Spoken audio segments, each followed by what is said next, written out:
My name is Denise Kecho, aka Kecho. What am I? I just find it hard to answer that question. I wear many hats, but yes, I am. Start from the smallest, because and then we don't want to get to the real. You don't want to get to the real because we will get scared. No. Yes, I am a mother of 3. One is 40. She's going to be 16. But and the other 2 are angel babies. That's what we call them. Okay. And I am also a team lead of Vessel Is Me. Okay. Which is an organization that offers psychosocial support to bereaved parents. Okay.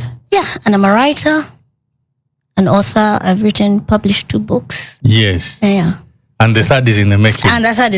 Always. Big things. What about the PhD? When is it come? Deka. Leave me. Yes. Yeah. So, yes, it's nice to have you here. Thank you. Just a second. It's nice to have you here. And you know those hats you are talking about? How did you... We want to know how you got there. So today we are going to undress you. You start from when you were born. Until today when you came and sat here.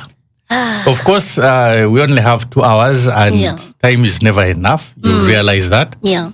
But we shall move because what we want to understand mostly is the problem and the solution. So if we cut some things short a bit, it's okay. Okay. We shall push as much. So tell us. Okay. Your childhood. So, childhood. Oh God. What are your first memories? I think so. I grew up in a very caged environment. We grew up in Makere, and as the hill is, we all thought we were. Do you know, up to now, I keep telling people, I thought those students were in our compound. They were in our space, not us being in their space. So that's how much we owned the place. Okay. I think my earliest memory is outings, family outings. Okay. We are many. We are 6. But by the time I think 7, 8, we are happening family. Yes. Yeah, we have been happening since, I think, even before they first born. My parents are those people. Hey, okay, they are party people. They are the party people. They're the ones who, people say, we used to go, up to now you meet people like, you people still have those parties. I'm like, oh God, we are that family. Didn't you carry on the tradition? No.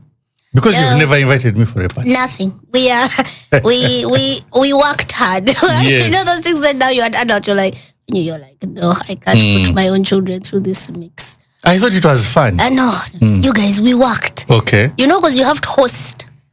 So you're the ones serving the drinks, making sure everybody's okay, cleaning up after, setting up. Oh God. No. So it wasn't fun for you, but fun for the visitors. Of course, the visitors who are coming, but then even when you're enjoying, you just know, man, we have to put the chairs back up together. We have to clean up. So it wasn't as, I don't know. There were highs, but the lows were many. There were many. So now you're saving your daughter from... Yeah. I'm like, no. But you can hire. These days we have got catering and what. Do you want to? For the sake of party, tradition has to continue. Nothing. Any of your parents listen? Is your dad? My dad probably, but him.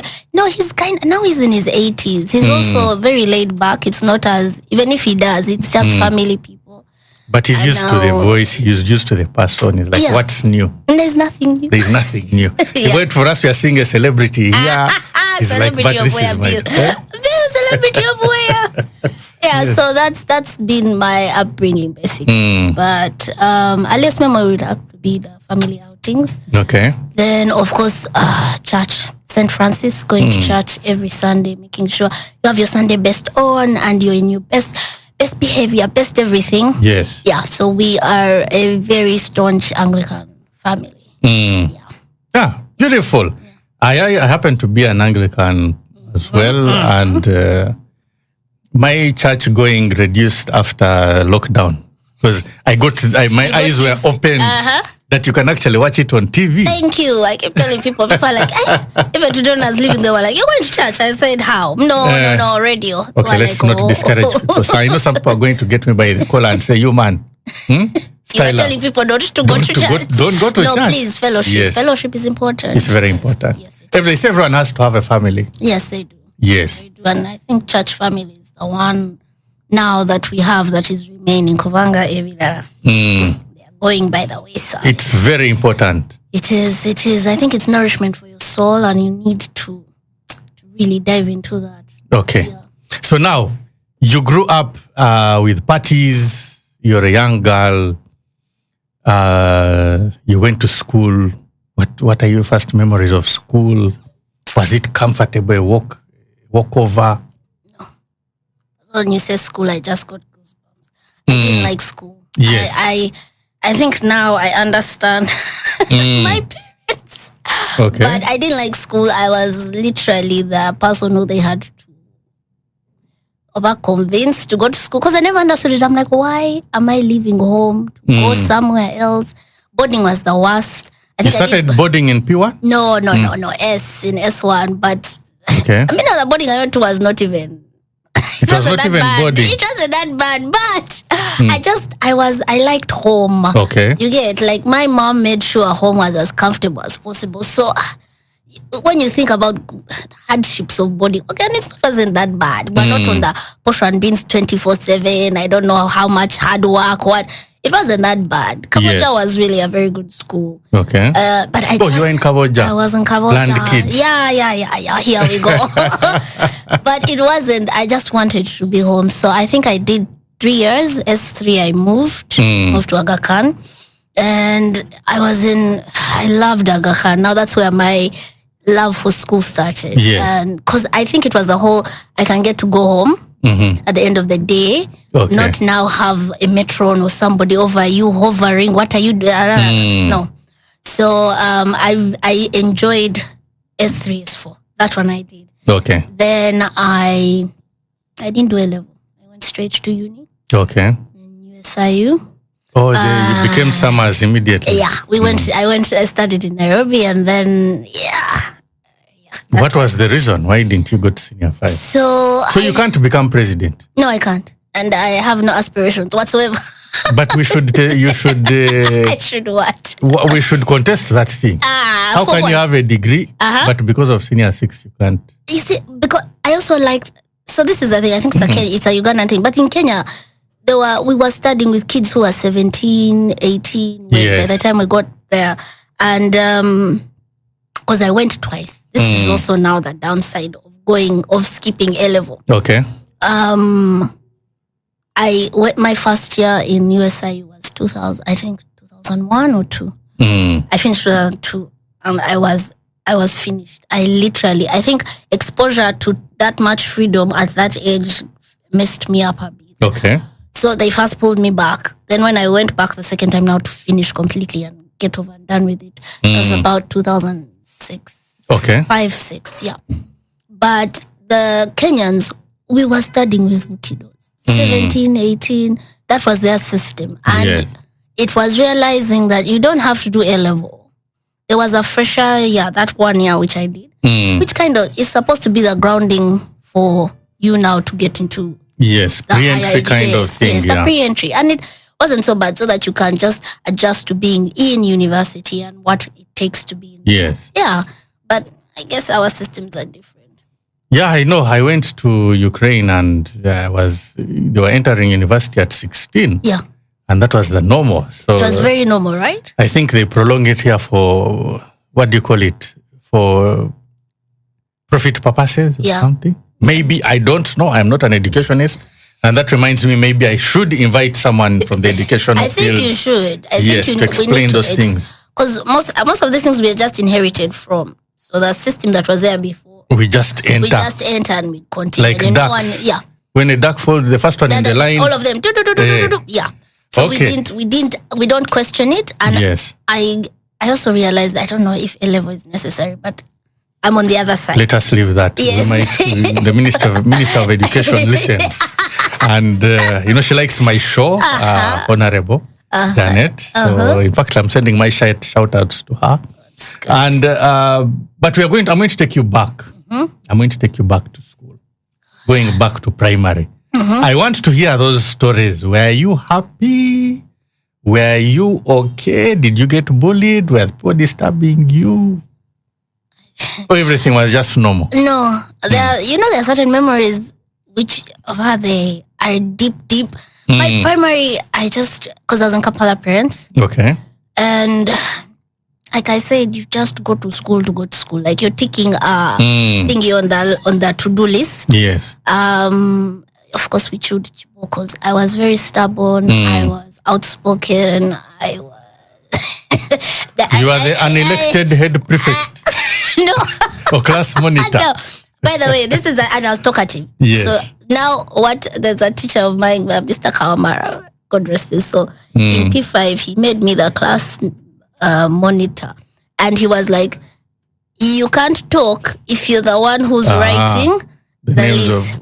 Now I said, okay, you got me. So I'd put my name first and then we continue talking. Hey. Yeah, I was like, listen, guys. I am you were a rebel. Not and in a... you look so humble. No, not in a bad way. But there's that cut time after break when the teachers haven't yet come. You just want to catch up with your friends. I'm like, guys, all of us whisper. Of course, whisper was not there. So you'd come in and the classes, he's looking at me. I'm like, here's the list. And I was the first on the list. Doesn't say, but catch me. What are you doing? I'm like, I'm leading by example. Yes. Yes. So I can't say I didn't enjoy primary. I just think it's a blur. Okay. Because I was just going through it to finish. You guys, when I finished P7, it's like I'd finished life. Do you understand? Yes. And it was, I think, the rigorous, the mundane, waking up early in the morning, us, we had to have white hankies. Your nails had to be cut. Grooming was like first tier for Mr. Kasole before you even get to pen paper. Okay. Eh? Yeah. Then you had to have a nice handwriting. So it was like a reward to be writing with a fountain pen. You'd find guys in that they're still using pencil in P5. So you learned in which class? What do you mean in which class? The fountain pen. So from P1 to P3, you have pencil. Yes. So the thing is, if you have a good handwriting, P4, you should come with your fountain pen. But P5, you would find guys still using pencil. For us in Kabale, fountain pen was a luxury. It was like it was placed upon in the Yes. So I don't know. I got some basics from there at hymn books. I started pray, read your Bible, things like that. Discipline. I think I struggled with that one. I think I still do. It's something that I am slowly. Now I'm learning. Until now, my mother. So now you can't be wayward. Yes. You are the example in that. But from primary, I think I just had this whole why the system exists. Like, but why you must were thinking we follow? that deeply already. Because I had a thing. Okay, so we're raised in a democracy. I keep telling people this. Our family. Your father was a what? He's a professor. He's a professor. My yes. father was a Now lecturer. I'm clicking. Yes. So they would bring forth your issue amongst everybody at the table, and you defend yourself, or you take the punishment, or you get, or if you wanted something, they would say, come and explain why you need it. So I never understood this do and don't question. It it was playing a very bad thing in my head. Yes. And I would be like, why are we all just moving? Why aren't we asking? Yes. Why aren't we questioning? Yes. Why must we have break for 20 minutes? Why not 30? Yes. What's the thing? And people look at me like, but catch me, what's the problem? Just follow the rules. I'm like, I like to question things. Okay. Yeah. Well, so you questioned things, but you were able to go to secondary school. How was it? Because for us, when we went to secondary school, they welcome you with the bullying. In fact, for me, as soon as I entered the dormitory, even when my parents were still outside waiting, I got this. This is the way they would fold a towel. And he hit me, and it tore my shirt.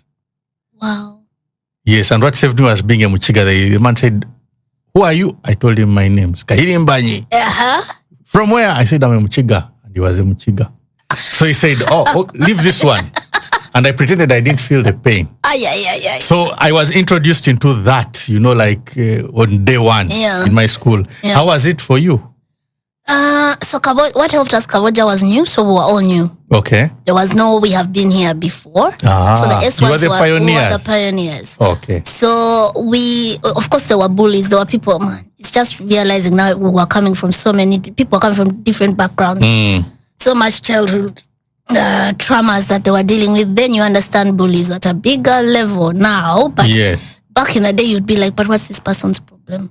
So to say that we are all from privilege is not right. I think we were just able to be in that space. Something enabled all of us to be in that space as not planned kids, but kids who were not in the traditional system, who could not adhere to the traditional system. Yes. And here's a school that has opened up that has the values are somewhat aligned to most of our family values, but it was a new school.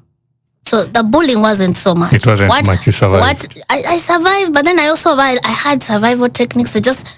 Tactics. I had to learn who was the boss. Then you organize yourself and you just make sure you don't go out of alignment. Okay. From those people, and then there were cliques we had to deal with. So thinking about it now, I think S1 is really a traumatic time. Yes, because they pulled you from comfort to now come and sort yourself, and you're coming from different, homes, and then everybody's like, now these are the rules again, and that we must adhere to. Yes. And there's no questioning. Yes. Because when they say wake up at 6, do your chores, make sure you're you're governed by the bell. If you're not here by this time, I think that bell traumatized me the most.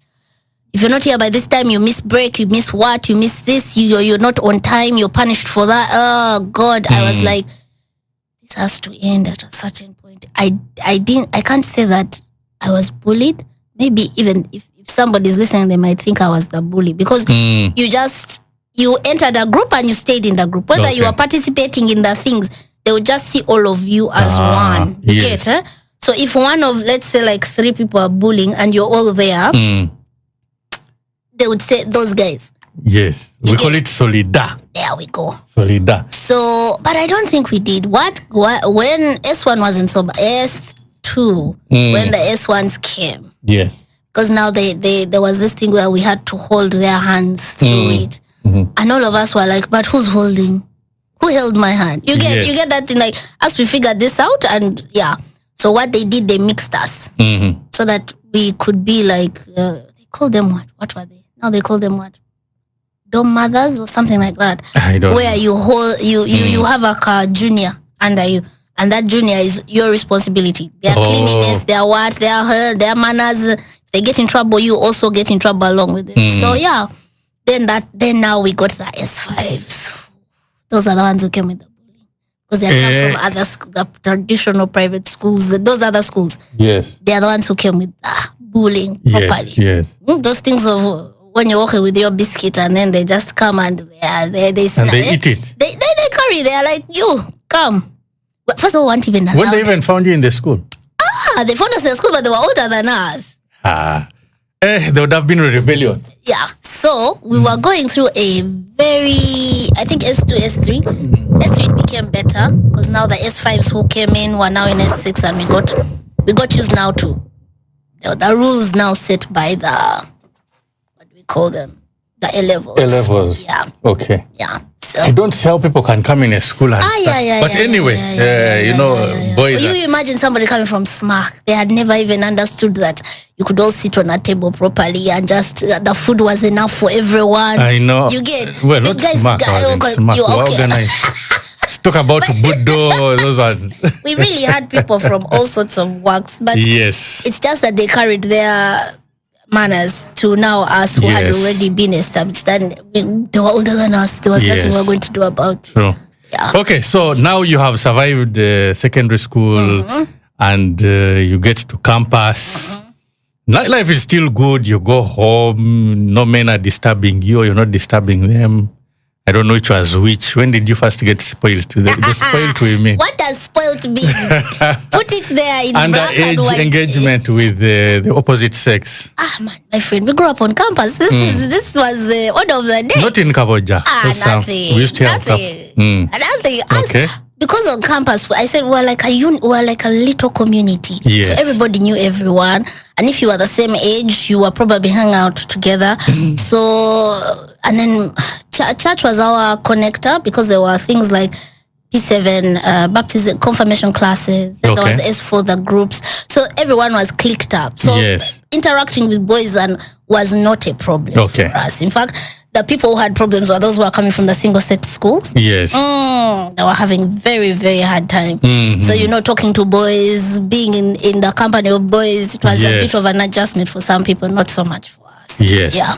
I faced that when I left SMAC and went to Namasagali College. Even the girls came and tried to bully me. Can you imagine? Anyway, so now you get onto campus. Yeah. It was a different experience, actually. So the first time I went around, but luckily enough, I had friends. So, like I said, we were 6. So older siblings had friends who were already in the university. Yes. So by the time I got there, Vivian, Elvis, these are a couple of friends of the family who had already been there. Yes. Now took me around and were like, this is what you have to do as a Ugandan, protecting yourself, being in a foreign country. And Kenyans, special breed. You were the Gen Zs of the time.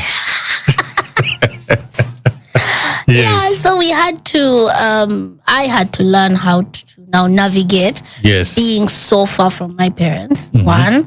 And, you get into trouble and you have to figure it out yourself. You can't call, there's no calling to say, oh, now I need, no. Budgeting your life. They give you all your dimes at the beginning of the term. And you're there like, budget. Oh, God. The first semester was so bad. I messed up so much because I'd never seen that much money in my life. Okay. Yeah. So my dad would do this thing that he gives you fees, rent, for the term at once. Because I'm not coming to see you. You're in uni. Yes. And you were 6, 7, 18. I was 17. You learned early. That's why you're rich. I received those blessings. Send them to me. Yes. So the first semester was a mess. I remember even coming back and telling my mom, I don't want my money all at once. I want it in bits. She's like, just learn to budget. Open an account, have the money there. You don't have to use everything at once. I say, see, that's the problem. Yes. I didn't know this. So, of course, second term comes. When the second semester comes, I was better prepared. But it's something you had to continuously train yourself. Yeah.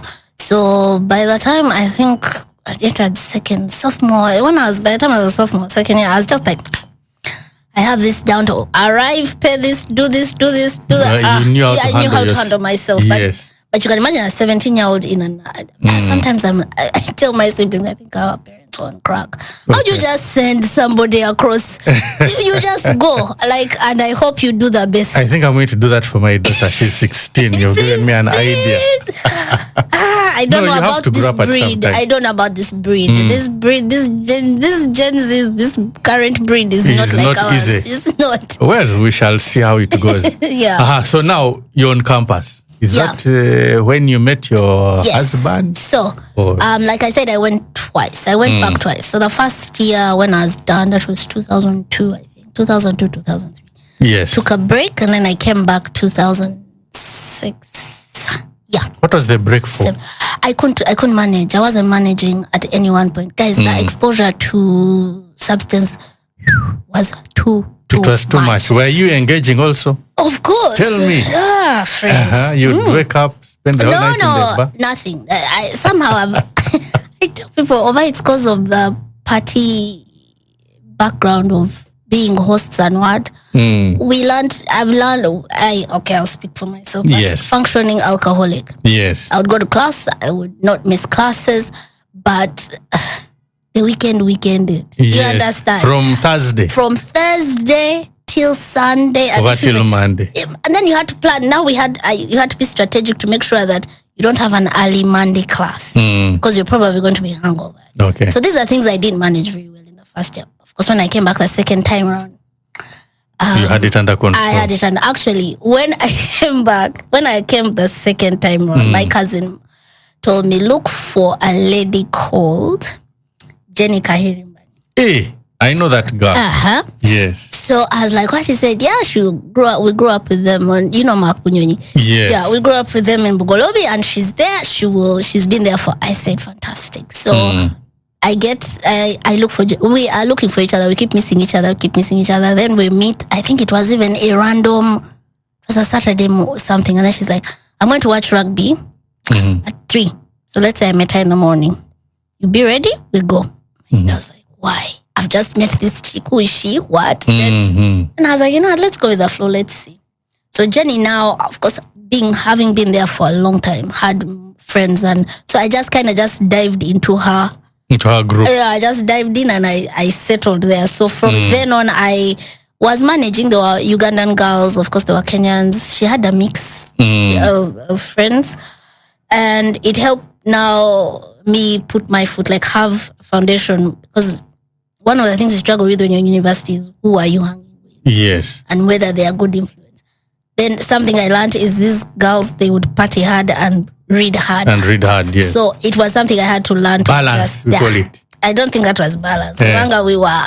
It was hard, but yes, when it came to studying, you were in the class, you were in the library, you were doing your work, you're doing your research, but party time was party time. Yes. Yeah. So you balance. Yeah. Then the ladies who they were, I think, ahead of me.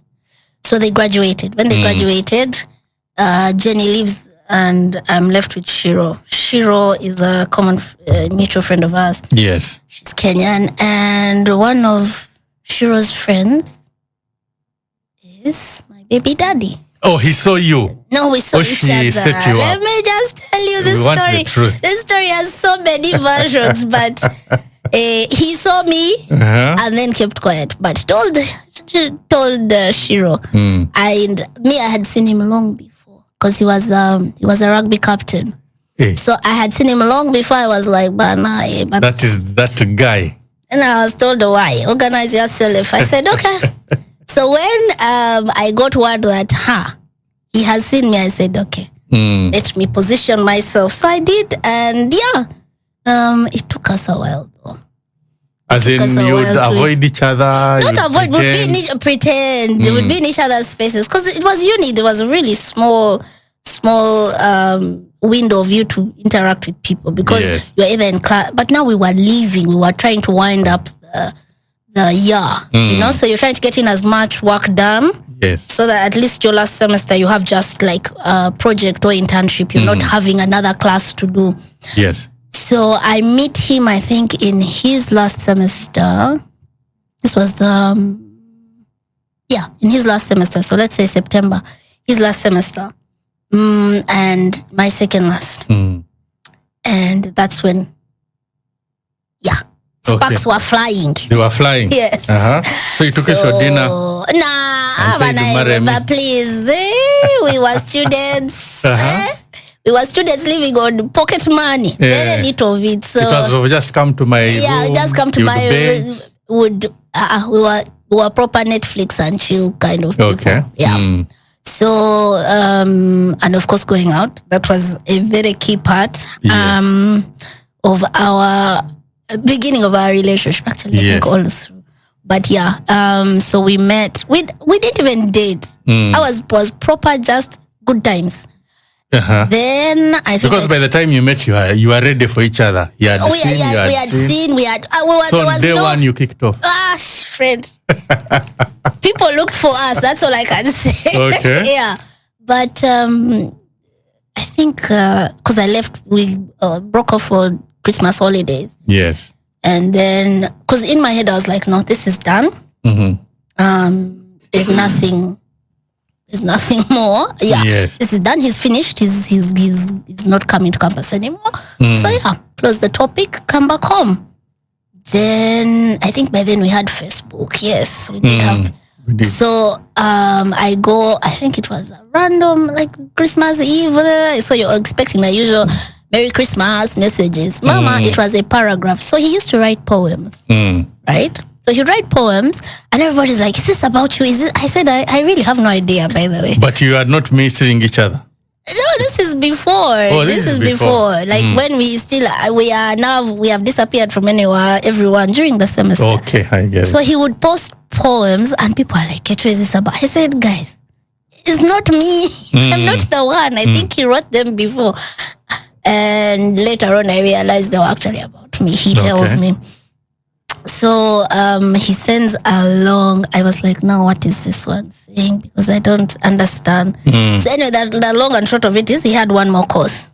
So he was asking whether we could just continue through the next semester. But my brain had already shut it out. So it was a bit hard to I don't know. Because I didn't see where it was going. Yes. Do you understand? I'm a Ugandan, you're a Kenyan.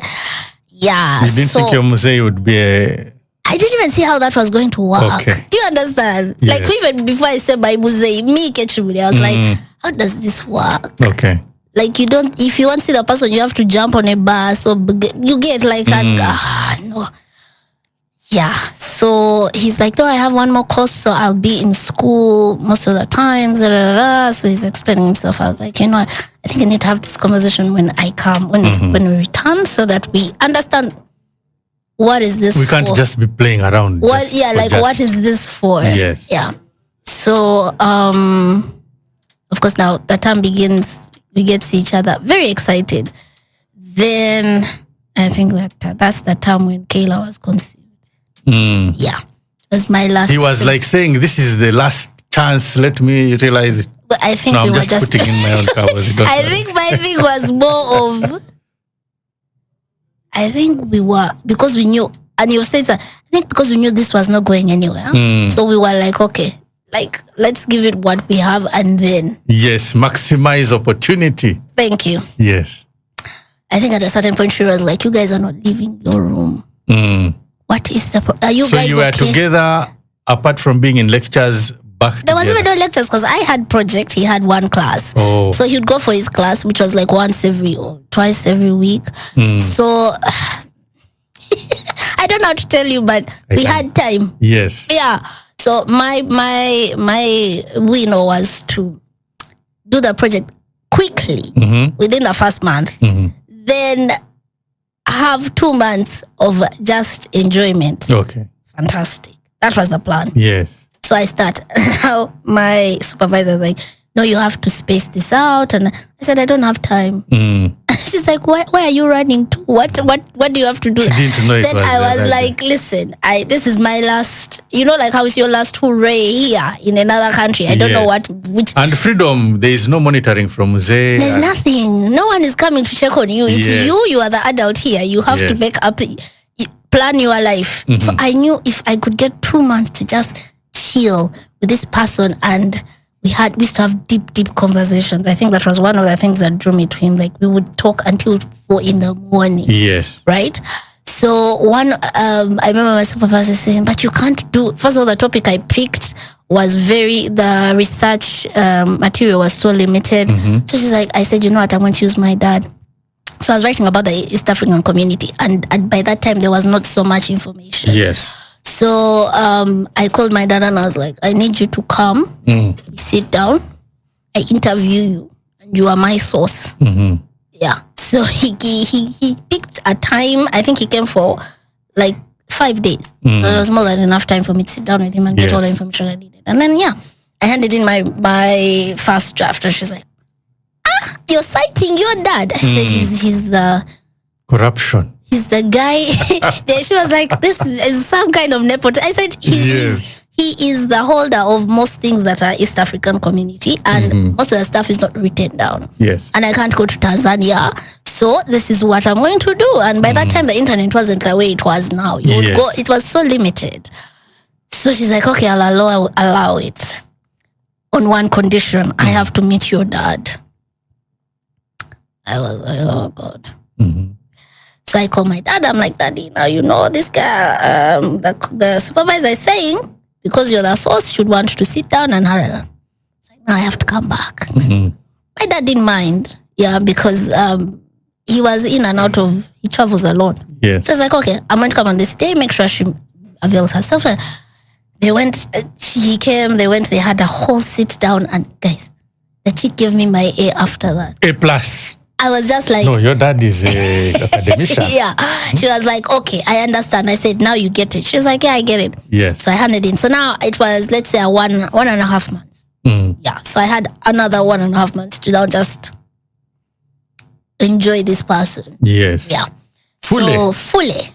Somewhere in there. I can see the happiness. Somewhere in even there. had to close your eyes. My good Lord. So I think we broke off for Easter because this was January. Yeah. So we had an Easter break. Easter break, I go home. I come home. I am looking at my sister and I tell her, I miss my period. She looked at me like, Kecho. You called her? No, I came home for Christmas. Home. And I told her, I said, it's been about a month and something. She's like, what? I said, yeah, I don't know. You're not feeling sick? Nothing. And then I go to check. She's like, you know what, let's go and check just to be sure. So we went for an ultrasound.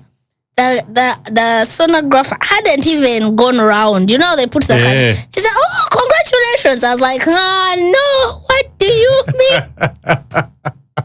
The price of enjoyment. Oh my God, price of enjoyment indeed. And from there, I don't know how to tell you that I was just the most confused human from that time on until... You didn't celebrate? I didn't, because now I didn't tell him then. The only people who knew by then were just me, my sister, me, and the sonographer. And we were looking at each other like this. The sonographer said, you're not happy? I was like, yeah. I don't know how to explain this. To the professor. Yeah. Yes. So at a certain point, I decided, let me bite the bullet. So I told Shiro, of course, because she was our connecting mutual friend. Yes. Then I told my siblings. Then I came back. When I came back, I told him, I need to talk to you. So it took me a while. So I think everybody around him knew before he knew. So by the time I told him, he wasn't even on that. He was just like, so everyone else knows and I'm the last to find out. And I was like, I think we're focusing on the wrong thing right now. And my thing is, what are we going to do? He's like, you know how you guys have the same answer. Whatever you want, you choose to do. I was like, it is true. Hello? What? As if I wasn't just by myself. But you see, if he says that don't do this, it is a problem. If he says do this, it is still a problem. You can have an opinion about it, not just be. We have given you the leverage. I'm talking from the man's point of view. Decide. I'll go along. That's such a cop out. Cop out. But so it's like whatever you decide. I was like, oh no, I'm keeping it. Because my sister Dora had given me the whole speech of Tudyamhikas, we do not, this is a blessing, do you know? I was like, okay, I'm not even thinking about it. That's not, my thing is now, my life has just taken a tangent. A U-turn. I cannot understand. Okay, I had plans. I was supposed to do a master's. Up to now, I've never done a master's. I think it was just one of those things where I was like, okay, now. The trauma. Let's pause this. Okay. So my mom was so ready. She was like, okay, so now you're done. You go for your master's. You go out. You stay there and you begin your life there. That was the plan. With him? This was before This is the before baby. Yes. So now, of course, baby comes and my mother is like, okay, we are changing plan. So you have to give this child 18 years of your life. After that, you can think about yourself. When she said it, I was like, what do you mean? Like, 18 years. Yeah. So, I think when I told him, he said something. He said, I was told that I would become a dad while I was still young. Hey. I said, these are things you're telling me now. The revelation came. Oh, dear Lord, yeah. Well, he couldn't tell you earlier anyway. Because he didn't expect it also. But you were two adults consenting, so it should have been expected. Yeah, so every time, even Kayla up to now, she's like, so I was a mistake. I said, a beautiful one. Most beautiful thing that has ever happened to me. So, so I come back home, I have a degree and a baby. Yeah. You had studied fully. I came out every avenue. I came out star, Yes. degree and baby. And then life started lifing. Life started So lifing. we decided at that point now, long distance. Guys, I would not advise this to anyone. So you were pregnant and he was away. Yeah, and he was in Kenya because I came back home. Yes. And let me just even say this. My mom said she wasn't going to help me tell my dad. And by that, she meant this is going to be your responsibility. We call it shauri. Yes. So she's like, you are going to tell your dad. It took me. Kayla was 5 months in You my were about womb. to give birth. No, I was 5. He couldn't notice that. No, he just thought he thought I was putting on weight because I was just sitting at home. I didn't do an internship. I didn't get a job immediately. So he turned to my mom and said, you need to tell Kecho to calm down. I'm going to find where to place her. Okay. And that was not my worry. My worry was, oh my God, I have a baby. What is he going to say? Out of wedlock. This is Anglican. It's like, how The dare church you? goers of was he a canon? Oh, no, he's not a canon. I think he shall be very soon, but he's not a canon. All right. So I realized, man, I'm going to break his heart in the whole thing. Anyway, so when I told him, my dad didn't talk to me from that day on till the day Kayla was born. So you went to him and told him. How did you called him? You said, we were on the table, we were at breakfast table. Food, And my mom looked at me and said, she mouthed, tell him. And I was like, okay, Daddy, I am pregnant. My dad was like, what? Then, of course, he, shock. I can see Then, his face yes. now. Then he's looking at my mom and like, did you know? And she's like, yeah, I knew.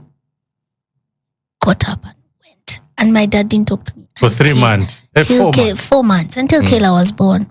So we used to communicate in Bible verses. So you leave a Bible verse for me here about disobedience, and then me I'd come about forgiveness, like that. That's how we would communicate. So Yes. my mom would even help me. She said, no, you write this one now.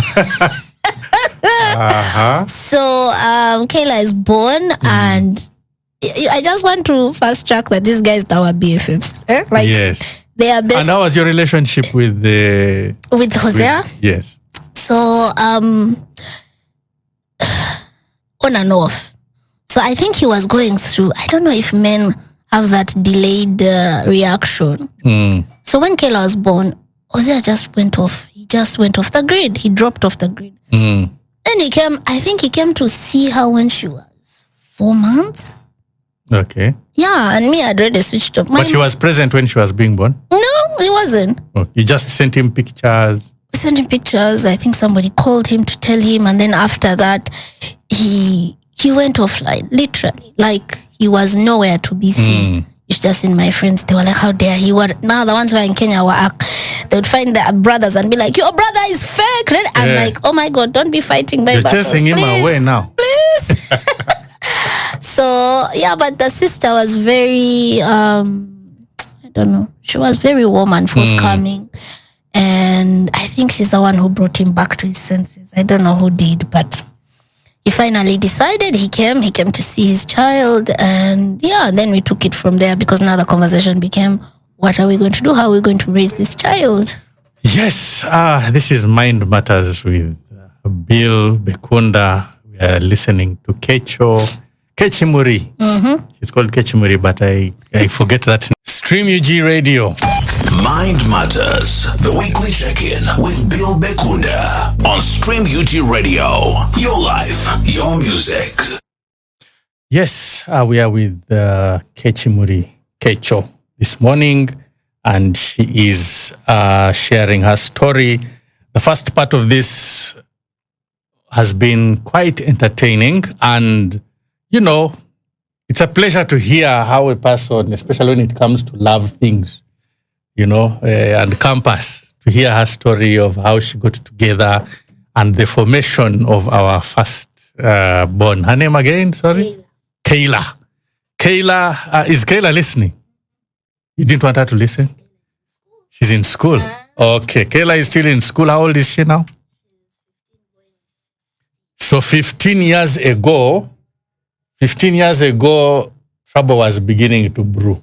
Why do you say No, because what you've just explained, I can't imagine you, him, your dad, your mom not talking, Bible verses, the whole arrangement. You know what I'm saying? So now here we are. Mm-hmm. Now you have the pregnancy begins. It wasn't easy. Your first You pregnancy. gave birth, he was not around. You see him 4 months later. So, of course, he comes and very apologetic, of course. Meets my mom. They have a whole, I think it was like 3 hours. Okay. I wasn't in that meeting. It's just him and my mom. And after that, we decide, I think he comes out and he's like, okay, now he had gotten a job and all the things he was telling me were basically what he had been going through, what he was trying to do to make sure that he remains present in his daughter's life. Yes. So, of course, at a certain point, I asked him, and then me, what are we doing? Are we dating? Are we not dating? What is... He's like, no, you are constant. You're the constant. You're the one. Yeah. Okay. So, I needed that reassurance because at a certain point, I knew I just felt it in my bones that I was going to be a single mother. Okay. But the chemistry had ended. The chemistry has, even up to now, the chemistry is still there. That has never been the problem. The problem is just commitment. Okay. We have a thing where, as humans, I think we generally think you can easily take someone for granted because they are always there. Okay. But we didn't, that was not our problem. Our problem has always been just sticking to the plan. Okay. Yeah. So one of us always falls off the wagon. The wagon. At a certain point. So now he set the plan. And now the plan was very simple. Let's raise our child and then we see how this goes. Okay. It didn't go. But marriage anyway. Marriage wasn't there now. Wasn't there now. It wasn't even a conversation. It wasn't a conversation because at that point I was just like, listen, this child, her entire being is leaning on us. She's dependent on us. But you see, traditional people, the traditional society, okay, even your dad, or mom, they didn't. That was the 3 hours. That was a 3-hour conversation. You're going to marry my daughter. And he's like, listen, we are not ready. We've just, They forgot he was a Kikuyu? No. Okay. So he had a plan. It's like like how we have the 10-point program. Yeah. We had a plan and it was coming in motion. So the marriage and what was really it was far away in the plan. It was like number 9. Okay. Right? So that's the main thing was how to get us, and it has always been the problem in our relationship, how to be in the same country.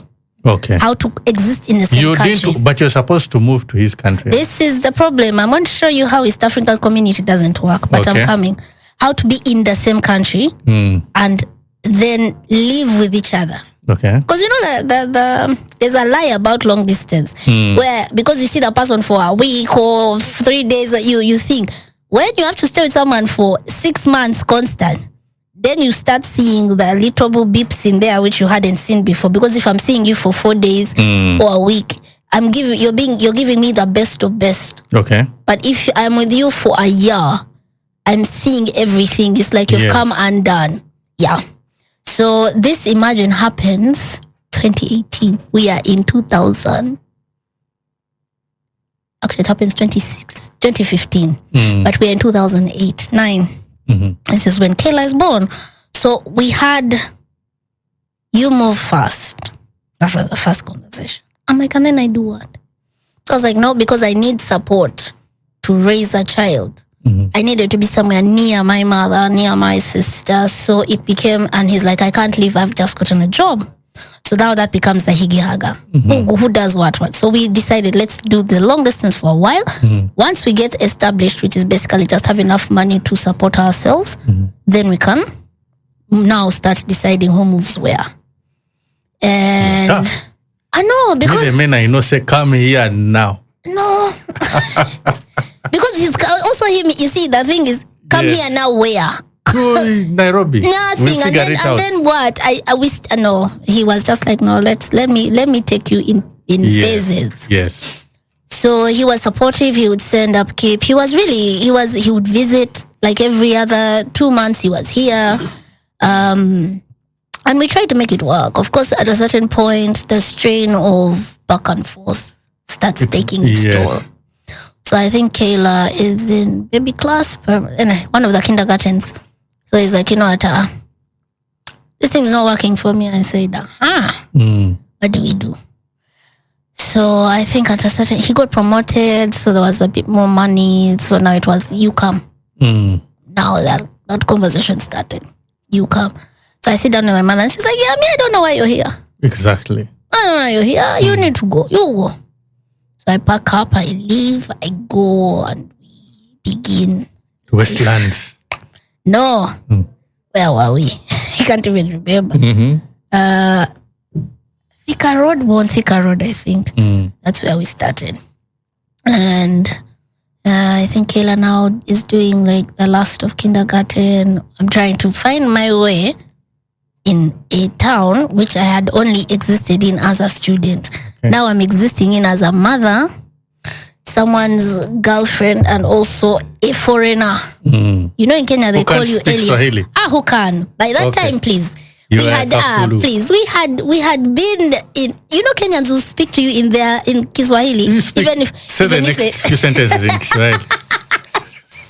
Of course, now I haven't been there in so long, but back then, because you had to learn how to shopping. Yes, you needed to learn the money. That was the first thing that I learned. I think was money. Then the next thing was now sentences of I'm going here.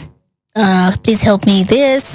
Then you somehow pick it up. And then also Hosea would speak to you in Swahili. He'd just be like, and his heart shaking inside, and you'd be like, God, what does that mean?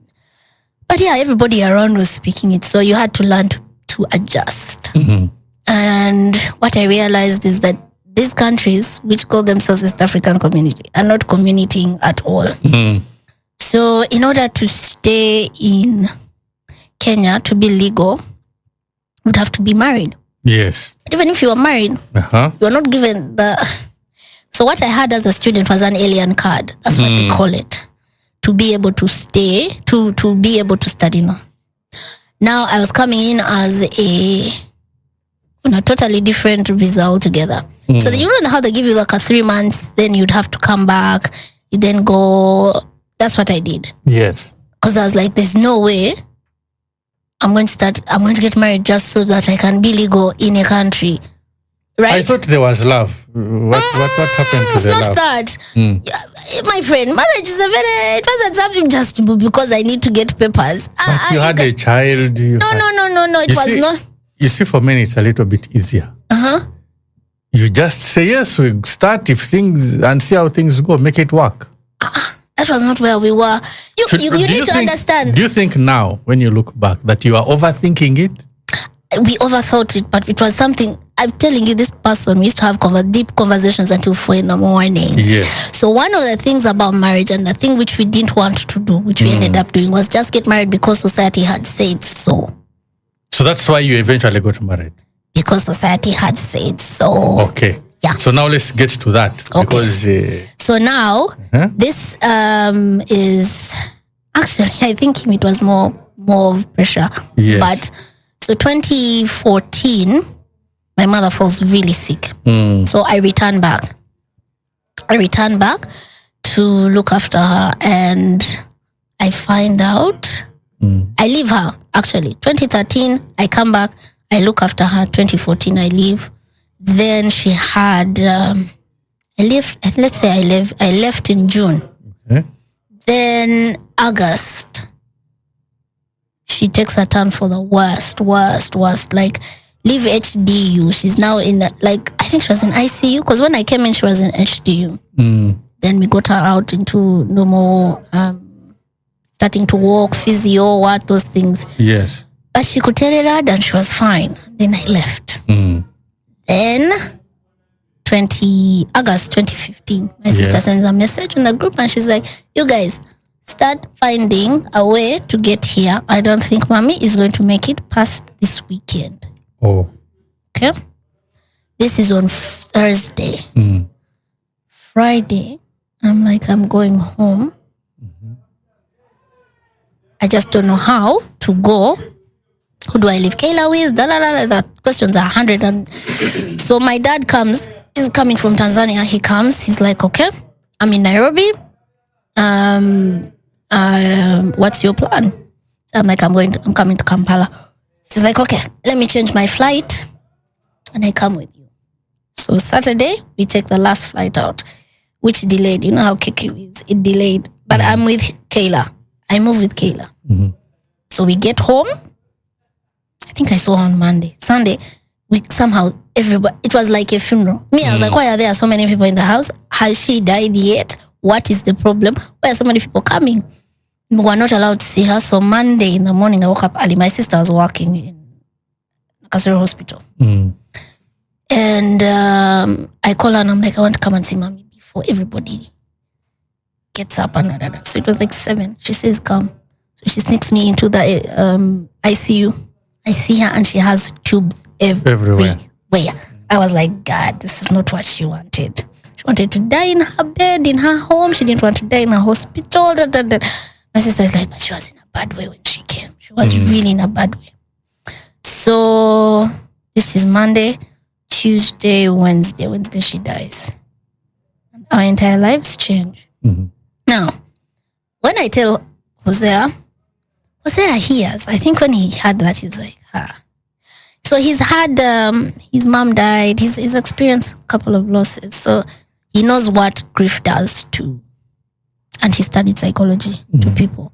So in his head, I think he factors is like, this chick is going to run. And I knew in my head, like, I knew that this death, I didn't know what was going to happen, but I knew something I was going to change in a certain way. So this, we are in the service. We are no sense in the service. You know, you're just zombie through the whole thing. You're not even aware what is going on. So we go, we give our eulogy, we come back to sit down. Then he turns and he's like, you know, I'm sitting next to him. He's like, you know, you should get married. I said, in there, how? Where has this thought has come where? What's the, hello? And I don't know. I said, put a pin in it. I don't have this energy right now. It's like, okay. We go for burial. We go for burial. Is there? It's like, but you don't get you. Me, I think we should get married. I was like, what has happened? Wow. He's solution oriented. I said, that's not. There's another word for it, but I won't use it. And then I was like, I first go through this. It's like, you're going to go through this for the rest of your life. It is not going to get any better. So I'm just saying, I think we should get married. So we stay for a week. You know that week where you don't let the fire out. Yes. Yeah. So we stay for the week. Then he leaves. We leave. Then he goes back. But before he goes, he with my siblings there and everything, he's like, I asked Kecho to marry me and she hasn't given me an answer. I said, pressure. But now, I was like, you shouldn't even have mentored. It's like, no, I think that's the next step. And he left. So of course, it's hanging. All my siblings are looking at me like, And I was like, what do you mean, Guys, we've just lost our mother. Later, it's like, yeah, I think you need happy. I was like, no. So anyway, when I spoke to my dad is like, you know what? You need a year. We need a year of mourning. And in that year of mourning, there's no happiness. So you plan for next year. So I was like, okay. So now we started planning. Not out of I can't see myself. You know that the one of the movies, I can't see my life without you. No, this was, I think, his solution to whatever was going to come, the aftermath of the death of my mother. And if I knew then what I know now, I don't think I'd have said yes. I would have, because I was grieving.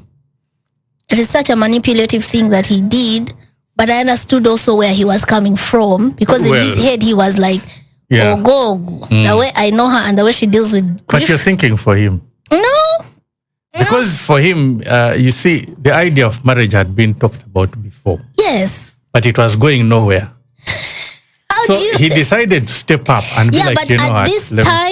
this time, this is a very inappropriate time. Yes. He could have waited. We could have done. But anyway, I guess that the plan. Have you ever talked about it again since? Yeah, we did. All right, let's continue. Yeah, we did. And that's why I was saying that by the time we were getting married and everything, let me tell you guys, we got married in November. That was a year after. Yeah, 2015.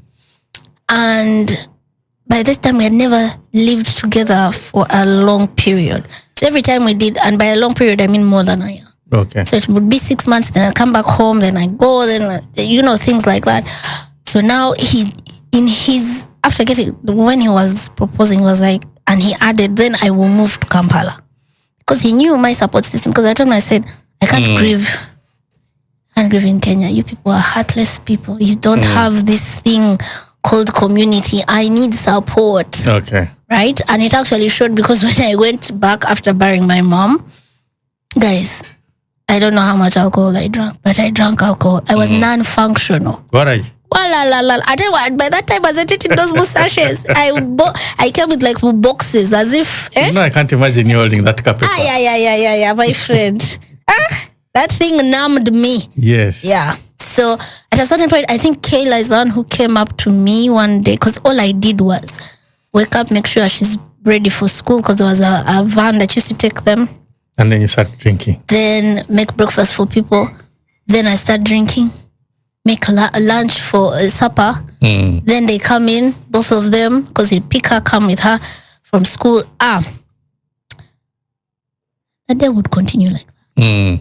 If it was a good day, then there was a lady who was coming to wash clothes or something like that. But I was drinking all the time. And the only time I would be of some kind of normalness is when I was speaking to my sister on the phone.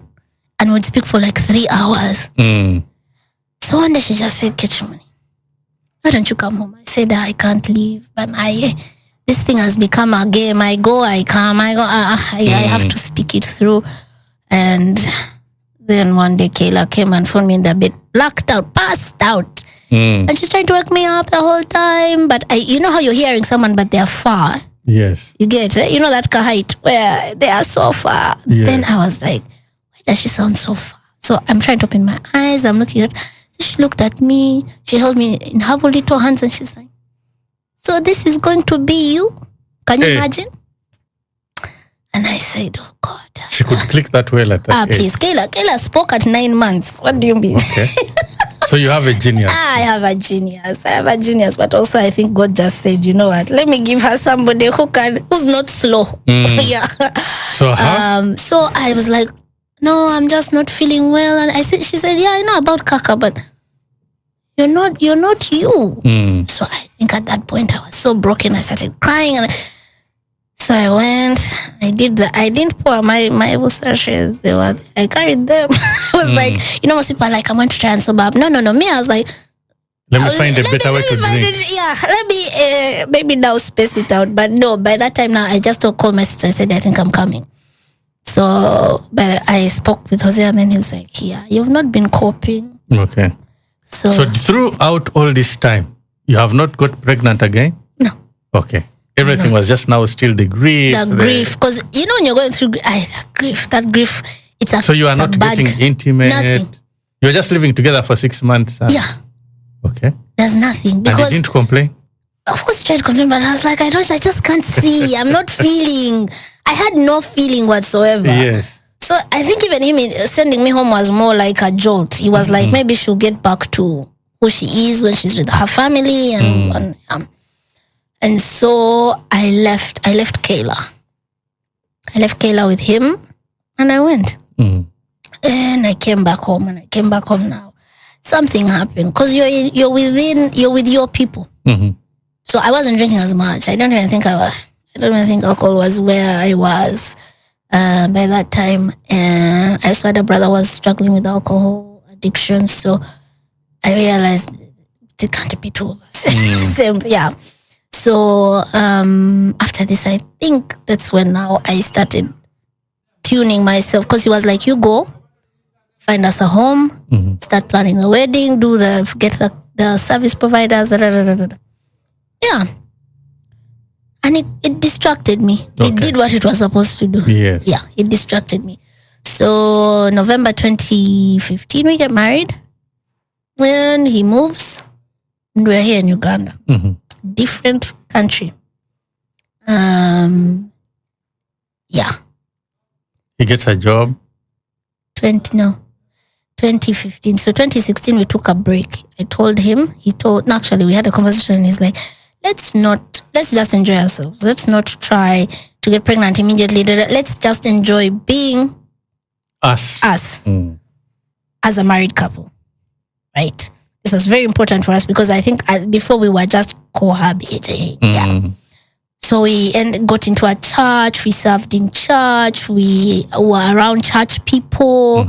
This was very important for me because I think I had really stepped away from God completely. Because I was like, now how do you take the only person who understands who I am, who knows where I'm supposed to, what is going on?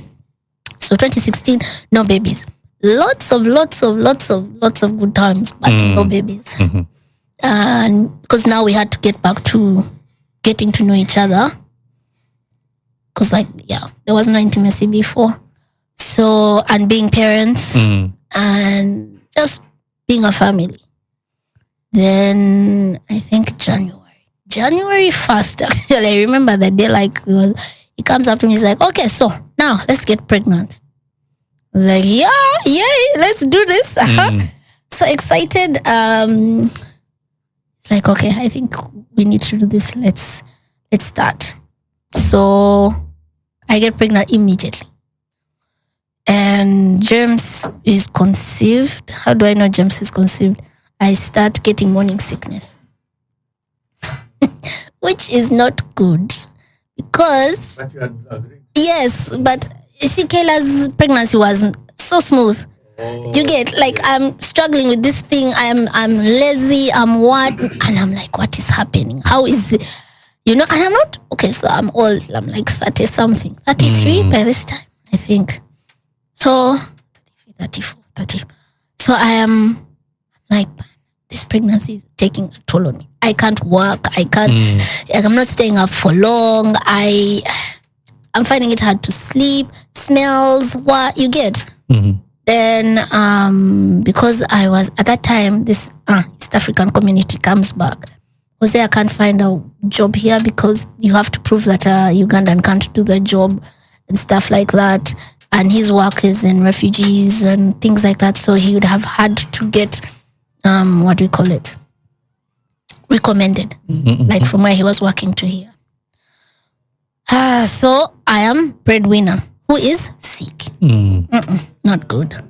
So I think I go to the doctor. The doctor is like, listen, you need to find a way to either cut down on your hours or not work at all. But she's not telling me what exactly is happening. Okay. Right. So I say, okay, now the only way we can do this is if we move back home. Okay. Right? So I talked to my dad. And my dad is like, please feel free, come. I'm here alone in the house because his wife had died also. He was going through some. But in the Luo culture, you don't live with your in-laws. Okay. That was a thing that it icked him really. It can't happen, never. Ideally, it shouldn't happen.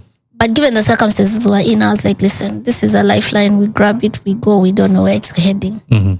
And then he gets a job, so he's working. I'm like, okay, fine, that kind of stabilizes us, but it's not going to pay as well as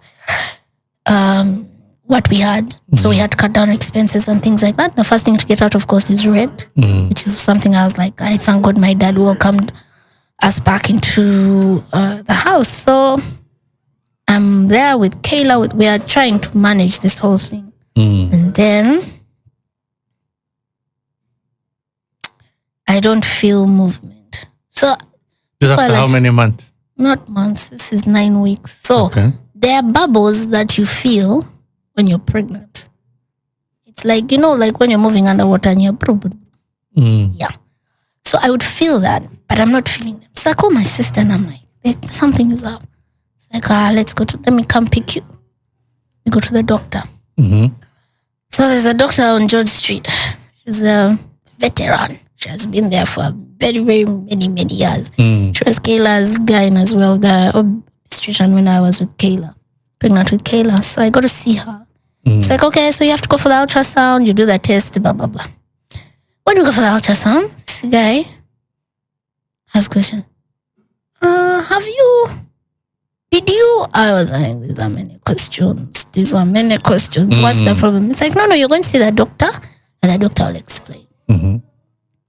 So I enter the doctor's room. Before I even sit, she's like, Kecho, this pregnancy is not viable.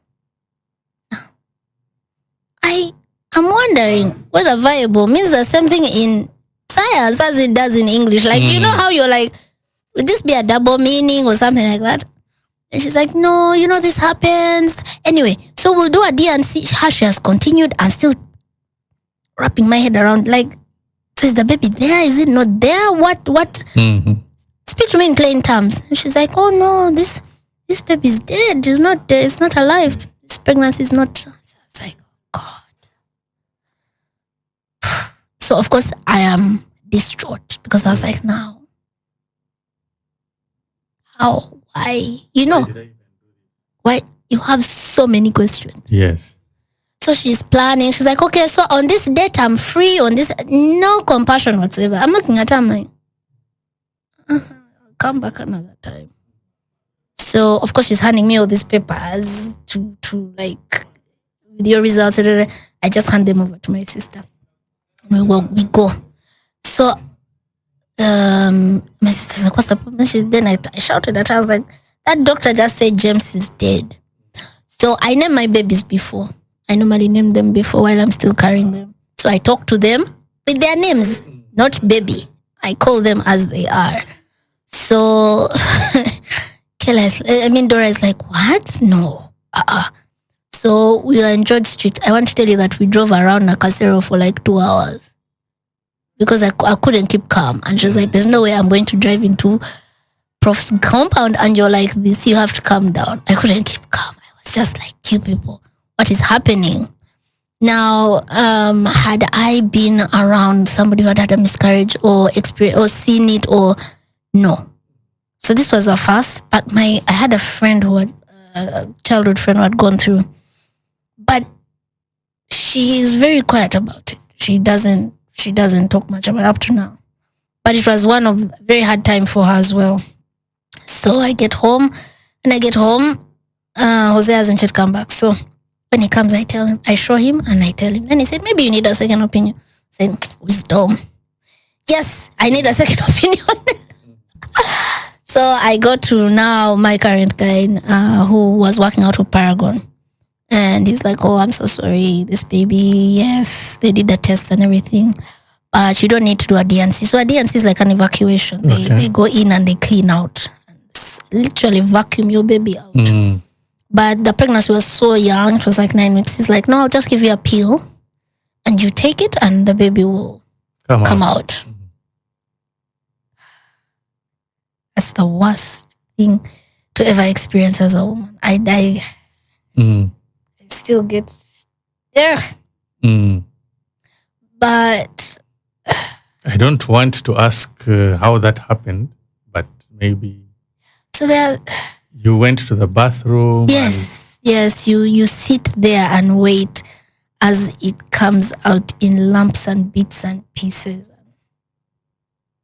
It's literally your baby rejects your body. That's how I took it. And I was like, I don't know if I can. I actually didn't want to have a baby again. You were done. I was done. But when we went to see the doctor for the review after that, he's like, your body still thinks it's pregnant. So if you try, after you get your next period, you can get pregnant. And I was like, not having it. Of course, my gango here is looking, is like, we need to get pregnant. We need a baby. So my period comes, ends, and he's like, okay, let's try one more time. So we try, and I got pregnant. I think April. This happened it was after Easter. So Jan, February, that's when this happened. March, April. Yeah, April. April, Ketangaza is conceived. When she's conceived, my doctor, without blinking, put me on bed rest. You know what bed rest means, Bill? You wake up, you go to the loo, you come back and say, that's the distance. That's as much as you're going to do. You cannot exacerbate your body has to be at rest. The most you can do is just walk around the bed. Do you understand? Was for somebody that was supposed to be for 9 months? 9 months. For somebody like me, who is ever on the move, this was a punishment. I took it as a punishment. I remember at a certain point, I was so hard to live with because everybody would be talking, and I'm just like, at least you get to go out. You know, I'd be like, break it in the time. No, and imagine I was planning also my dad's wedding, which was in November of that year. He was remarrying, so I was giving orders from the bed. Then, of course, now as you grow bigger, you can move, but not as much. It's not advisable. So I would be able to come around and tell people, okay, now do this, then I go back up and see. Then I could have breakfast downstairs and then come back up. But you're not supposed to be on your feet for longer than 30 minutes. Okay. Yeah. So we go through. Everything is fine. I'm going for antenatals. We're checking. Baby's fine, growing nicely. Then November, my dad gets married. Big bash at home. We welcome a new wife. December, we're excited. Our due date is Jan. Christmas morning, my water breaks. I'm like, what is going on? You still have time? No. So I call my doctor. My doctor is so calm. I think he's the person who should be breaking news to people. He's like, no, this is nothing serious, Kecho. I just need you to go to the hospital, get a scan. I want to see how much water is in. Are you losing a lot? And then I'll tell you what next. You guys, the worst time to give birth is on Christmas Day. No one is there. Even the guy at the gate is not there. So I get in, the receptionist not there. The guy of the scan is not there. No one is there. I'm just like, wow, but it's open. So you find a couple of nurses, they're like, guy, you are going to wait for long. So I called him and he's like, you know what, you go to IHK, because he was working in both. Get to IHK. And they are like, madam, we have to admit you. Now the seriousness comes in. I was like, hey, you mean? Yeah, we have to check. I was like, so I call my sister. I'm like, something is really wrong. I'm here. But the way Dr. Emma was saying me, I thought it was going to be just a check and then go home. I never went home. For 4 days, 5. So yeah, so they check and they're like, okay, you're going to have this baby, but not now. So we have to give you some injections to help her lungs open, because she was premature. She was 8 months now. So I tell him I moved back to Paragon, because that's where I was supposed to be. The birth plan was supposed to happen there. So I moved back to Paragon, and then now that was 3 days of my life. So you're in the hospital. Now this was proper bed rest. They would even wheel you out. You're not supposed to walk. Yeah, because your water, they're trying to conserve as much as possible. So that's the baby. So 25th I was in the hospital, 26th, 27th, 28th is when we go into theater. We go into theater, baby comes out, screaming her lungs out. I'm like, are you sure the lungs have they? She was really screaming loud. So one of the things that delayed us was because the lungs are the last thing to develop. So in my head, when I'm hearing her screaming, I'm like, wow, so it must be the medicine worked, right? Then I think, while I'm there, they place her on me. So I'm talking to her. Then the nurse is like, now I have to take her to the nursery because we have to put her on oxygen. So I'm not a nurse. And I'm like, I'm not oxygen. She's screaming her lungs out. What's the problem anyway? They take her, then of course, they sew me back up, put me in a corner to recover, take me back in. So this is midday. Let's say we go in midday.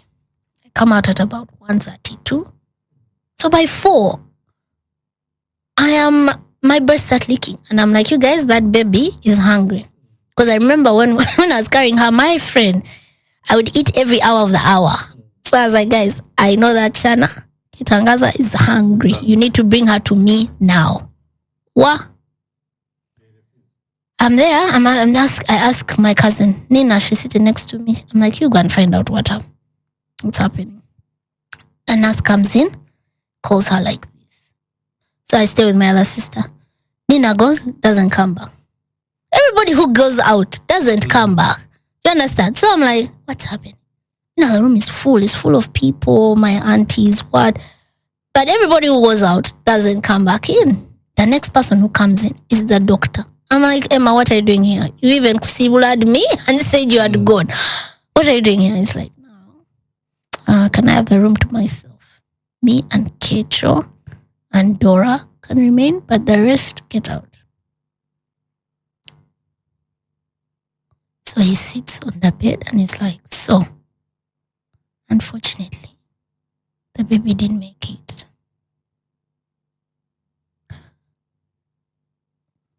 So you know how your brain can be like, I'm sorry, what?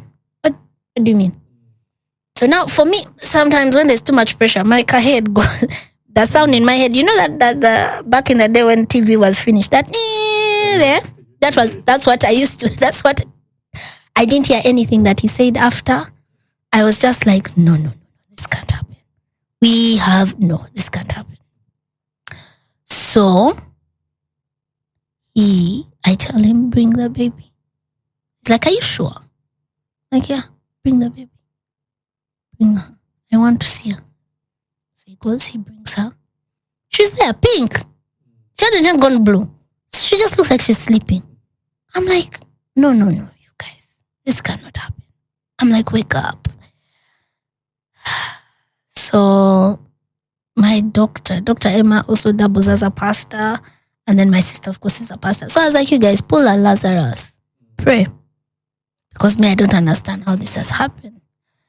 And from that moment on, I think until the end of the next year, I was in a funk state. I couldn't understand, like, how do babies die? Like, why? What happened? And I promise you, I didn't know. I was discharged on 31st, first is Jan. And I didn't know what killed my baby. I know he explained it. I just couldn't hear anything. And so the discharge form had, cause of death was, the death form actually had respiratory distress syndrome. So basically, it was hard for her. She was in pain. The screaming was because she was in pain to breathe. She was laboring to breathe. And it's one of the causes of infant loss, deaths. So, there's like an injection they give them to help the lungs literally just start doing their job. And it costs 1.5 million. Yeah. And I looked and I was like, okay, how many would this baby need to, like, okay, how many were we going to give her for her to survive? And I was just like, okay, this whole medical system is just messed up, but why? It's later on that I realized that, man, preterm baby parents, we need to hold them with both hands because the stuff they are going through is not easy. So when I was discharged 4 or 5 days later, because of course I had to, the doctor said I have to be suicide watch, which was very serious at the time because you just like, why you forget you even have other people, like another child life. It's just, you're like, how can my baby die? Like, moreover, this is the second. Yes. Okay. So third, I always count James third. So I was like, I can't be, I want to be a mother. I'm preparing to be a mother, but I can't be a mother. So before, I might have just skipped this, but Jose had left because he was not finding the jobs that he wanted, and he got a job in the space where he wanted. So he went back to Nairobi. So I was home with Kayla and the help, of course, but he was not present when the baby died. he was giving this news as well. So he came on the bus. I keep asking him how. I used to ask him that bus ride. He said, Kecho was long. Like, we were so used to that bus ride of going and coming because of studying there and then leaving there. He said, but this time, Kecho, it was long. Like, I was not looking forward to getting to you, and then you get like being there in this experience. He said he went through a couple of dinners. He's like, nah, it can't be. Then, of course, when he got to my sister's place and Kayla was there, no one had told Kayla. So they bring Kayla into the room to visit me, and she's like, where's my sister? I want to see her. I'm looking at them like, why didn't you tell her? Then I realized, no, it wasn't their place to tell her. So I told her, come sit on the bed, Then I told her. When I told her, oh my God. You know, it pains you as a parent to see your child in pain. But when you're also in pain, like we were just pain everywhere. Like each one of us was hurting. And yeah. Then from there, she's just like, I want to go to her cousin's place. Her cousin is her person of peace. And I was like, yeah, I think you can go to Jethro's home and just chill and be there. And I think that helped her as well, just to deal with what was going on. She kept saying, the thing that broke my heart was when she said, but why doesn't God want me to be a big sister? Yeah. Bill, I broke down. I was like, man, Kayla, I don't know. Maybe you're just supposed to be alone. I have no idea. So yeah. And then now, of course, when I'm as discharged, we decided we're going to have a proper burial. Because what they normally do, which is something that hospitals now we are trying to advocate for, is there's a guy who comes and picks a baby and takes care of it. You don't know where your baby's buried or whatever. Oh, when the child has already been born? Yeah. Okay. Because some people are just looking and they're like, oh, where do we take that child? They're not even allowing you to bury in the family graveyard. They don't allow, So it has so many. Yes. So thankfully, my mother-in-law, my sister's mother-in-law, she had bought land in Mokono. So she's like, oh no, but for her she bought it specifically. This is where you're going to bury me. So she's like, yeah. You bring the baby. We shall bury her here. She shall have a place to rest. And it touched me, the kindness that she offered me at that time, because my father was looking at me like, so you're going to make us drive all the way? I said, and then Hosea's side had said they don't bury those. So what are we going to do with our child? Yeah. So for that one, I'm forever grateful that she offered her a place to rest. Yeah. Then we had to prepare for a proper funeral. We had a proper funeral, like mass, properly, and honored her. And it was surreal because you can't believe burying your child. Yeah, as a parent, it's supposed to be the other way around. Whom you hadn't even breastfed. Nothing. They brought you a dead body and wrapping it around your little brain to comprehend. This is where me and God struggled. We struggled a lot. I think I'm still struggling. But I remember when Hosea came, he's like, okay, tell me what you need. My head was like, what I need. We are in this thing. I don't know why you're putting yourself away from me. We are all in here. So he was here. Not grieving himself? He had literally put his grief on pause. Okay. Because, and I've seen it happen, especially now with what we do. I've seen it happen. So many men, they put their own feelings on pause so that they can make sure you are okay, but they are not okay. So I was like, no. We are in this thing together. It's like, okay. But me, I'm not. I'm going to be looking out for you if you need anything. Like, I think men don't know how to grieve. No, we don't. We are solution oriented. We are looking for how do we solve. Yeah, that backfired on him, but we shall get there at a certain point, hopefully. Yeah. So now, after the funeral, now comes the hard work. Because you have to patch your family together. Let's say you're unable because you are dealing with now. So I was dealing with two griefs. There's my mom's. There was three. There was my mom's, James, and Kitanga's. And sorting which one I had to deal with was one of the hardest hurdles. But now I also had to be functioning because I had a child. Kayla was there, present. I think she was 8, so very present and alive. So, and then now also, I was there. So you have to be some kind of wife or whatever it is that he needs you to be in that whole time.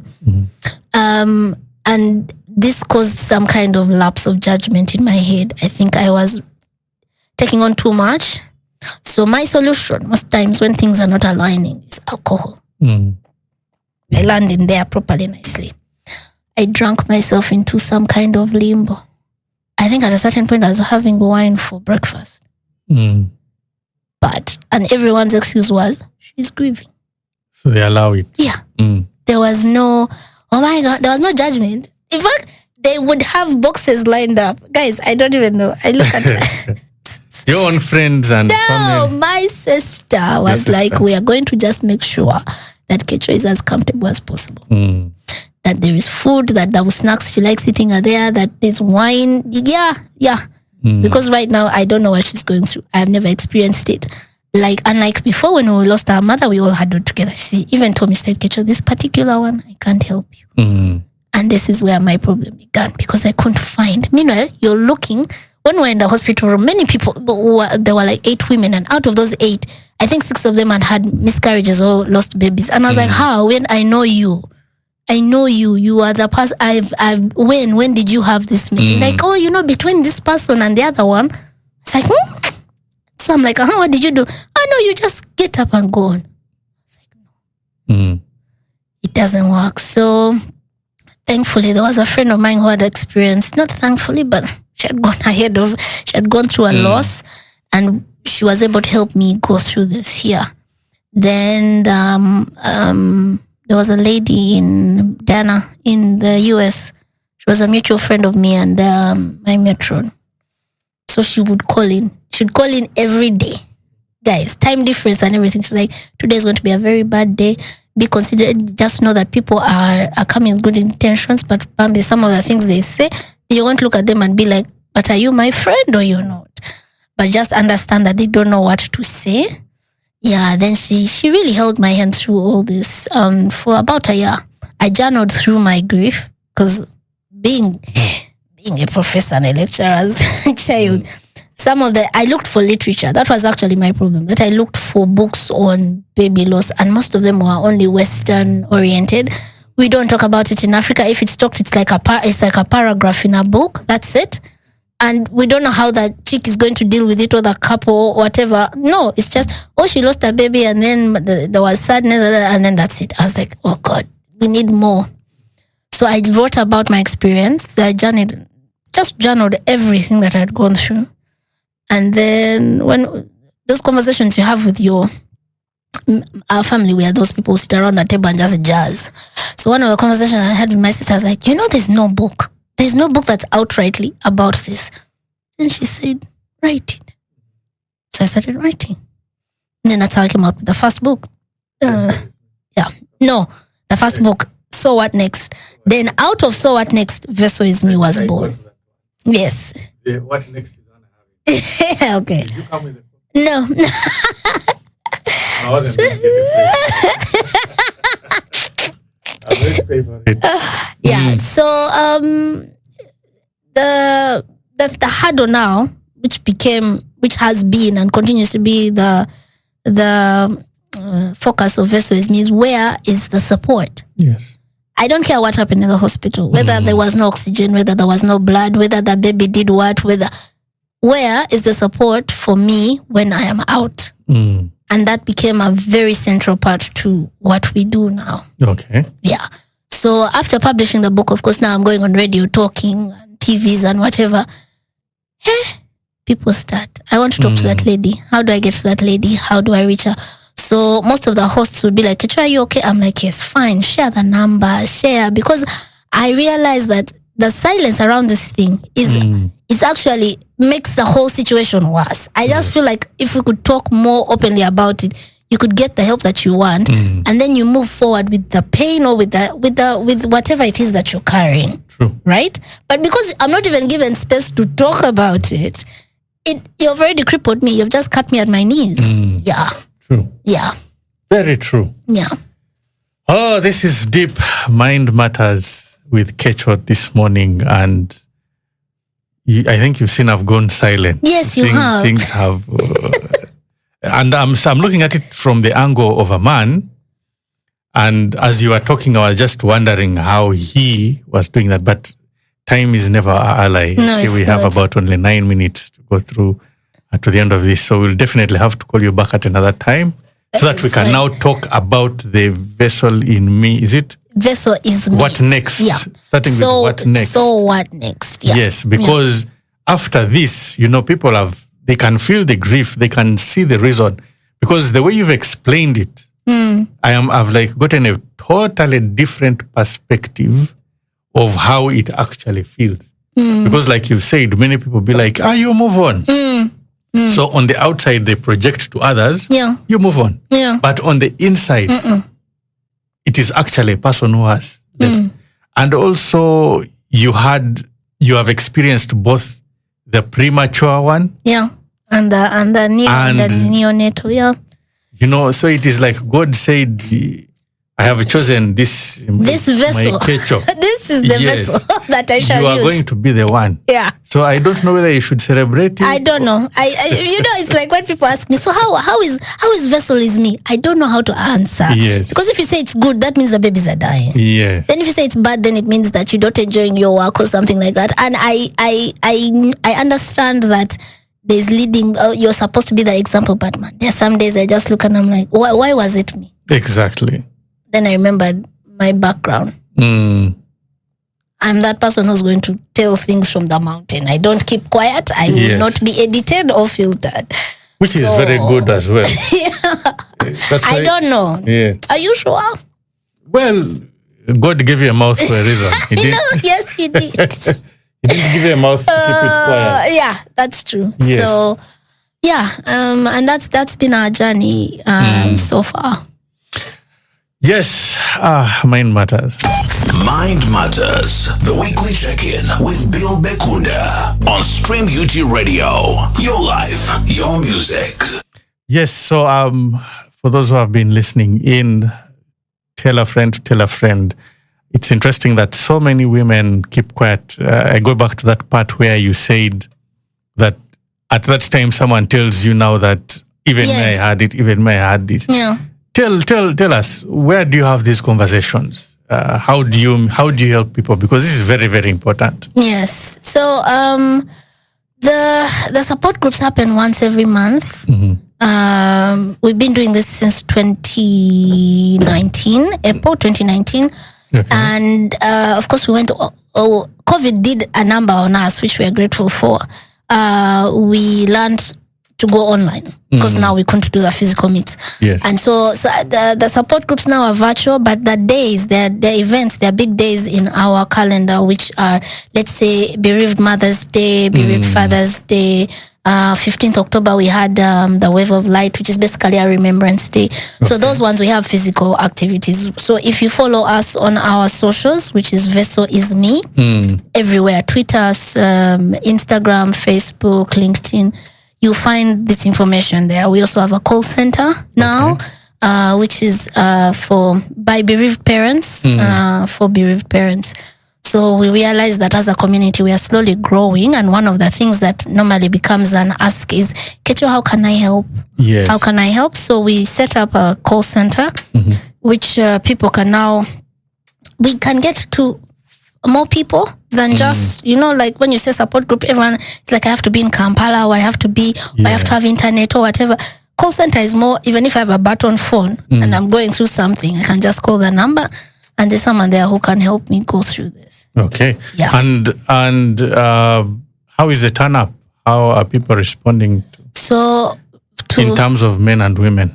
So the men are still the hardest reached. I think for next year, it is the thing we are basically focusing on, because most of the complaints coming in from women are, my partner, my partner is not, I don't know whether he's sad or he's what, or he doesn't express himself. And men don't have the language. I had to be taught this. Yes. You don't have the language there are things happening, but you don't know how to express them. And when it comes at, say, the anger, or there's total silence. So maybe can't the healing also be, can't the silence be actually the healing? No, maybe? never. Because, there is this conversation, and I don't know whom to have it with, whereby they say women are trying to make men women. Because men emotions are not he, she. Emotions have no gender. Yes, but they say men are physical beings. Women are emotional beings. Now, because you're emotional, words work. Because we are physical, silence works. So they say men are listeners, women are talkers. You can't both be talkers. You can. Well, that's the conversation. That's why I'm looking for So let me tell you someone. who you call. You call is a clinical therapist called Simon and Dowler. He's the one who has helped us break into the mold of men to understand men and grief. He is a trauma specialized psychologist. So he has had experience in this. And he knows that he's the one who came up with the whole, because now we deal with them as a couple. Yes. We don't do women only. You come, two of you, we sit there. Because we realize even when you're with the men, men are like, but all she does is cry. So the complaints are going. Yes. You're complaining about, but you're the only two people who understand this pain. Yes. So you tell me how you're going to help each other if you're busy fighting each other. True. Yeah. Because we really need to understand this. Because men, we have a point whereby someone made a joke and said that men are strange beings. They can sit down for 1.5 hours and watch a group of 12 men kicking around a leather piece of leather.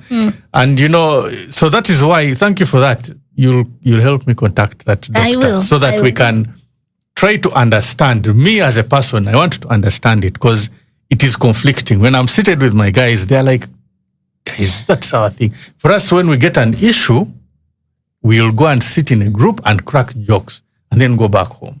Yeah, and then you go back home with the thing that is killing you inside. We kind of block it out. We just leave it out. The thing that has helped men is compartmentalization. You can break these things, but grief has it doesn't respect your compartments. You're going to end up in things which you shouldn't have. And most times, most of the men that we're seeing now, they are using substance to block this. Yes, right? True. Because when you grieve, there's also a physical impact. You're broken. There's something that happens in your brain that the neurons are not transmitting the messages, right?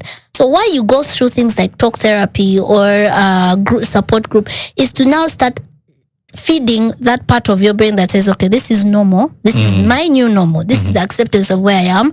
How do I deal with this as I'm doing life? Yes. Yeah. Awesome. Men, you had better start talking. What about crying? I don't know. I don't think women are ready to see men crying. Let me tell you about a couple. I don't know if we have time, but I'll just... we do. You do have So there's a couple who came for therapy, and the woman was complaining. She was like, he doesn't cry, he doesn't what? He's just there. He's stoic. No. And the guy said, if I started crying here, you would be the first person. In fact, I think you'd even pull out your phone to start.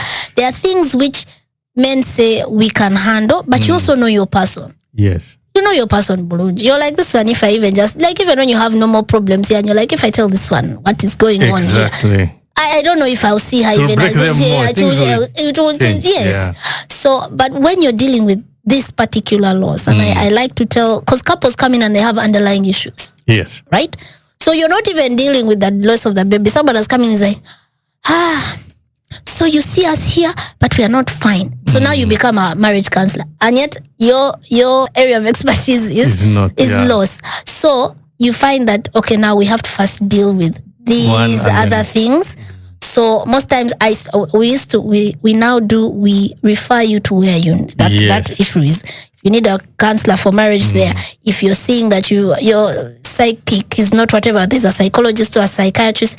Then when you're now in rhythm with them, you can come. Okay. And then we can do this.